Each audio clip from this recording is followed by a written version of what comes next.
ചുമ്മാ ഉണ്ണിമോഹൻ്റെ സിനിമയാണെന്ന് പറഞ്ഞ് ചൊറിച്ചിലുണ്ടെന്നുണ്ടെങ്കിൽ അങ്ങോട്ട് പോകാതിരിക്കുക. നിങ്ങൾ ഡയറക്റ്റ് പോയി എക്സ്പീരിയൻസ് ചെയ്യും. കഴിഞ്ഞ ദിവസം മാർക്കോ സിനിമയ്ക്ക് സീക്രട്ട് ആൻഡ് 21 മിനിറ്റുള്ള വീഡിയോ ആണ് ചെയ്തിരിക്കുന്നത്. ഒരു കോണ്ടന്റ് ക്രിയേറ്റർ എന്നുള്ള രീതിയിൽ കിട്ടിയ അവസരം ഉപയോഗിക്കുക എന്നുള്ളത് അയാളുടെ ഭാഗത്ത് ശരിയാണ്. സീക്രട്ട് ആൻഡ് 21 മിനിറ്റ് ഒരു വീഡിയോ ഇട്ടിട്ടുണ്ട്, 5 ലക്ഷത്തോളം വ്യൂ ഇട്ടിട്ടുണ്ട്. 5 ലക്ഷത്തോളം വ്യൂ ഇട്ടിട്ടുണ്ട്. അതൊരു സക്സസ് ആണ് എന്നുള്ള കാര്യത്തിൽ എനിക്ക് അഭിപ്രായ വ്യത്യാസമുണ്ട്. പക്ഷേ അതിൽ പറഞ്ഞ ചില കാര്യങ്ങളോട് എനിക്ക് അഭിപ്രായ വ്യത്യാസമുണ്ട്. സീക്രട്ടിൻ്റെ അഭിപ്രായം പറഞ്ഞപ്പോൾ ആ സിനിമയുടെ ഫസ്റ്റ് ഹാഫിനെ പറ്റി കുറച്ച് കാര്യങ്ങളൊക്കെ പറയുന്നുണ്ട്. ഫസ്റ്റ് ഹാഫിൻ്റെ കാര്യത്തിൽ ഞാൻ യോജിക്കുന്നുണ്ട്. കാരണം നമ്മൾ ഇത്രയും വലിയ ഒരു പ്രതീക്ഷയുടെ ഒരു സിനിമയ്ക്ക് കയറിയപ്പോൾ ഫസ്റ്റ് ഹാഫ് എനിക്ക് അത്ര ഒരു വലിയ സംഭവമായിട്ട് ഫീൽ ചെയ്തിട്ടില്ല.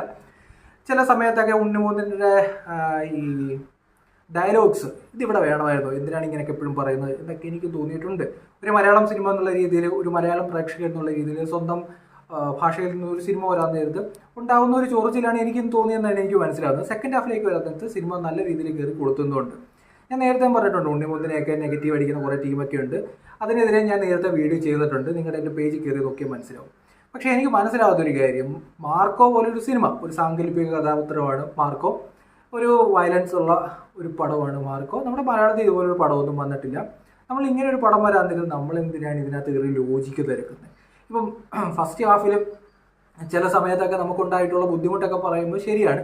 പക്ഷേ ഈ സീക്രട്ടിൻ്റെ വീഡിയോക്കകത്ത് നോക്കിക്കഴിഞ്ഞാൽ സീക്രട്ടിൻ്റെ പറഞ്ഞ കുറച്ച് ഡയലോഗ്സ് ഉണ്ട്. ഈ മാർക്കോ വീട്ടിൽ ഷൂട്ടിംഗ് കോട്ടൊക്കെ ഇട്ട് ഷൂ ഇട്ടുകൊണ്ടാണ് നടക്കുന്നതെന്നൊക്കെ പറയുന്നുണ്ട്. ഒരു നായകൻ കുറേ ആൾക്കാർ ഇടിക്കുന്നതിനെയൊക്കെ പറ്റി പറയുന്നുണ്ട്. ഇതേ നമ്മൾ തന്നെയാണ് KGF എന്ന് പറഞ്ഞ സിനിമ ഹിറ്റാക്കിയത്. KGF സിനിമയിൽ എവിടെയാണ് logic? Violence violence violence violence likes me, ഇങ്ങനെയൊക്കെ ഡയലോഗ്സ് കേട്ടിട്ടുള്ള ആൾക്കാരാണ് നമ്മൾ, കൈയടിച്ചിട്ടുള്ള ആൾക്കാരാണ്. തിയേറ്റർ എക്സ്പീരിയൻസ് എന്ന് പറയുന്നത് KGF 2ൻ്റെ അത്രയും ഒരു തിയേറ്റർ എക്സ്പീരിയൻസ് എനിക്ക് വേറൊരു സിനിമയിലൊന്നും അടുത്ത കാലത്തൊന്നും കിട്ടിയിട്ടില്ല എന്നുള്ളത് സത്യമാണ്. പക്ഷെ നമ്മൾ അതിനകത്ത് ലോജിക്ക് എവിടെയെങ്കിലും തിരക്കിയിട്ടുണ്ടോ? KGF 2 തന്നെ നോക്കുക. KGF 2-നകത്ത് നായകൻ എത്ര പേരെയാണ് നേരിട്ടുകൊണ്ടിരിക്കുന്നത്?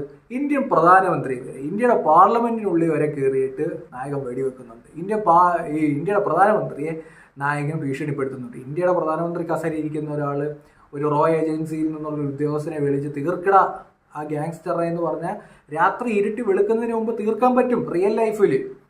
അപ്പോഴാണ് നമ്മളിൽ അവിടെ നായകൻ്റെ കൂടെ നിന്ന് കൈയടിച്ചത്. ഇപ്പം റിയൽ ലൈഫുമായിട്ട് ഇതൊന്നും കണക്ട് ചെയ്യേണ്ട കാര്യമില്ല. ഇന്ത്യയുടെ പാർലമെന്റിനകത്തൊക്കെ കയറിയ ഒരു KGF റോക്കി പൈ വെടിവെച്ച് ഇതൊക്കെ നമ്മൾ കണ്ടുകൊണ്ടിരിക്കും. ഇത് സിനിമയാണെന്ന് മനസ്സിലാക്കാനും ഇത് കാണുമ്പോൾ ഒരു രസം എന്നുള്ള രീതിയിൽ അതിൻ്റെ ഒരു വർക്കൊക്കെ കണ്ടുകൊണ്ടിരിക്കുമ്പോൾ ഓക്കെ. ബാഹുബലി എന്താ? ബാഹുബലിക്ക് അതൊക്കെ കാണിച്ചാൽ വലതും എന്തോ സിനിമ എന്നുള്ള രീതിയിൽ കാണും. ഒരു ബിഗ് ബഡ്ജറ്റ് പടം വരാൻ നേരത്തെ ലോജിക്ക് തപ്പിക്കൊണ്ടും നമ്മൾ ഇരിക്കരുത്. ഷൂവിൻ്റെ അളവ് നോക്കാൻ നിൽക്കരുത്. ഒരു നായകൻ എത്ര പേരെ ഇടിച്ചിടും എന്ന് പറഞ്ഞു. ഇപ്പോൾ KGF സിനിമയ്ക്കകത്ത് റോക്കി ഭായ് ഒരു പോലീസ് സ്റ്റേഷൻ സീനുണ്ട്. ഒരു ഗോൾഡിൻ്റെ ഒരു പീസ് പോലീസുകാർ കൊണ്ടുപോയെന്ന് പറഞ്ഞ ഒരു പോലീസ് സ്റ്റേഷനിൽ കയറിയിട്ട് റോക്കി ഭായ് കാണിക്കുന്ന കലാപരിപാടി ഉണ്ടാകും. മുത്തപ്പനെയൊക്കെ എടുത്ത് വെക്കല്ലേ വെടി, ഒരു പോലീസുകാർ സ്റ്റേഷൻ മുഴുവൻ വെടിവെച്ച് പൊട്ടിക്കുകയാണ് റോക്കി ഭായ്. നമ്മളെവിടെയാണ് കണ്ടത്? ഇതേ സിനിമയിലാണ്.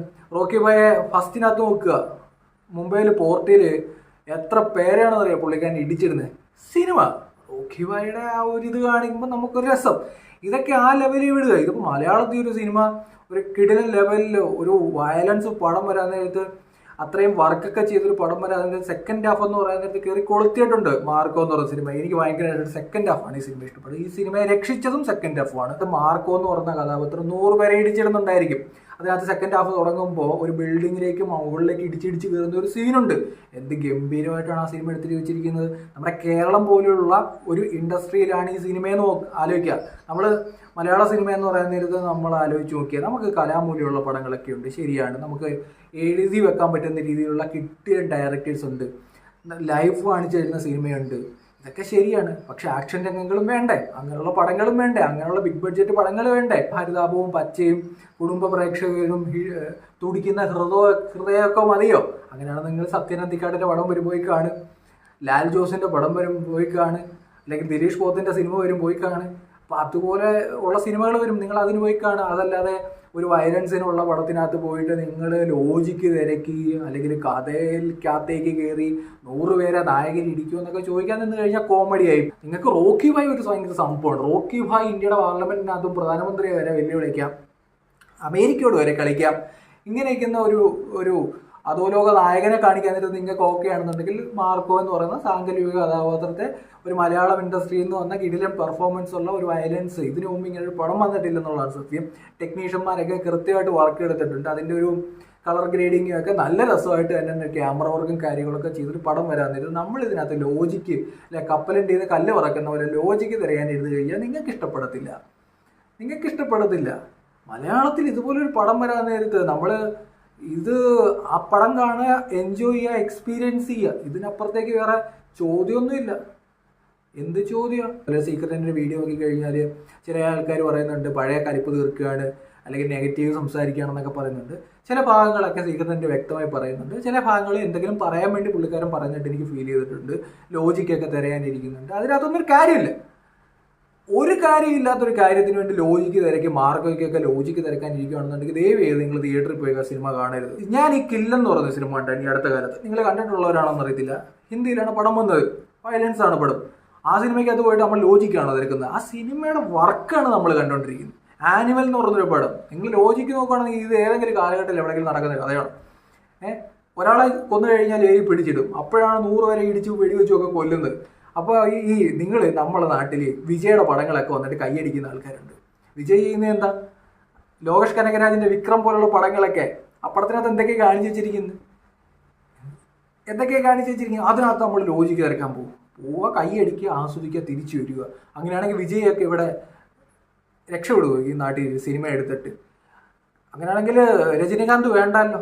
ലോജിക്ക് നോക്കി സിനിമ കാണാനിരിക്കുകയാണെന്നുണ്ടെങ്കിൽ കമലഹാസൻ പോലെ ജീവിക്കുന്ന സിനിമകൾ ഉള്ളിൽ കാണിച്ചു തരും. നമുക്ക് എല്ലാ ടൈപ്പ് സിനിമയും വേണം. പുള്ളിക്കാരൻ്റെ വീഡിയോ ഇട്ടതിൻ്റെ പുള്ളിക്കുള്ള ബെനിഫിറ്റ് എൻ്റെ അകത്തുനിന്ന് കിട്ടി. 5 ലക്ഷം വ്യൂ കിട്ടിയിട്ടുണ്ട്. സോ ആയിട്ടും അടുത്ത മാസം കോണ്ടന്റ് ക്രിയേറ്ററാണ് സീക്രട്ട്. നല്ല രീതിയിൽ വരുമാനം കിട്ടും. ഞാൻ സീക്രട്ട് മനഃപൂർവ്വം ആരെങ്കിലുമൊക്കെ വ്യക്തിഹത്യ ചെയ്യാൻ വേണ്ടി ഇങ്ങനെ പറയുന്നു, അല്ലെങ്കിൽ ഉണ്ണിമോഹനെ ടാർഗറ്റ് ചെയ്യുന്നു എന്ന് ഞാൻ വിശ്വസിക്കുന്നില്ല. പല ആൾക്കാരും കമന്റ് ബോക്സിൽ അങ്ങനെയാണ് കൊടുത്തിരിക്കുന്നത്. പക്ഷെ ഞാൻ അങ്ങനെയൊന്നും വിചാരിക്കുന്നില്ല. സീക്രട്ട് വ്യക്തിഹത്യ ചെയ്യാൻ വേണ്ടിയാണ്, ഉണ്ണിമോഹൻ്റെ സിനിമ തകർക്കാൻ വേണ്ടിയാണെന്നൊന്നും ഞാൻ പറയാൻ ആഗ്രഹിക്കുന്നു. ബാക്കി കൃത്യമായിട്ട് പറയാം. ചുമ്മാ ഉണ്ണിമോഹൻ്റെ സിനിമയാണെന്ന് പറഞ്ഞ് ചൊറിച്ചിലുണ്ടെന്നുണ്ടെങ്കിൽ അങ്ങോട്ട് പോകാതിരിക്കുക. 2, നിങ്ങൾ KGF, ആനിമല്, അതുപോലെ തന്നെ ബാഹുബലിയൊക്കെ കണ്ടിട്ട് കൈയടിച്ചിട്ടുള്ളവർ, അതിനകത്തൊന്നും ലോജിക്ക് നോക്കാത്തവർ, ഒരു മലയാളത്തിൽ നിന്നും 10-30 കോടി രൂപ ചിലവാക്കി ഒരു കിടിലം പടം ഇറങ്ങാൻ നേരത്ത് അതിനകത്ത് ലോജിക്ക് നോക്കി ഇരിക്കുകയാണെന്നുണ്ടെങ്കിൽ വീട്ടിൽ തന്നെ ഇരിക്കുക. അല്ലാതെ ലോജിക്ക് നോക്കാതെ പടം കണ്ട് എക്സ്പീരിയൻസ് ചെയ്യാൻ ഇരിക്കുന്നവരാണെങ്കിൽ തിയേറ്ററിലേക്ക് പോവുക. ഉണ്ണിമോഹൻ്റെ കിടിലൊരു പടം തിയേറ്ററിലുണ്ട്. നിങ്ങൾ അവിടെ പോയി എക്സ്പീരിയൻസ് ചെയ്യുക. ചുമ്മാ വെറുതെ വന്നിട്ട് ഉണ്ണിമോഹൻ്റെ വീട്ടിൽ ഷൂ ഇട്ടുകൊണ്ടാണോ നടക്കുന്നത്, അല്ലെങ്കിൽ ഒരു നായകൻ 100 വരെ ഇടിക്കുമോ എന്നൊക്കെ ചോദിച്ചു കഴിഞ്ഞാൽ രജനീകാന്തിന് ഇവിടെ സിനിമ ചെയ്യാൻ പറ്റൂ, വിജയ്ക്ക് ഇവിടെ സിനിമ ചെയ്യാൻ പറ്റൂ. നിങ്ങൾ ഡയറക്റ്റ് പോയി എക്സ്പീരിയൻസ് ചെയ്യുക. എനിക്കത്ര പറയുള്ളൂ. അതിൻ്റെ പേജ് കാണുന്ന ഫോളോ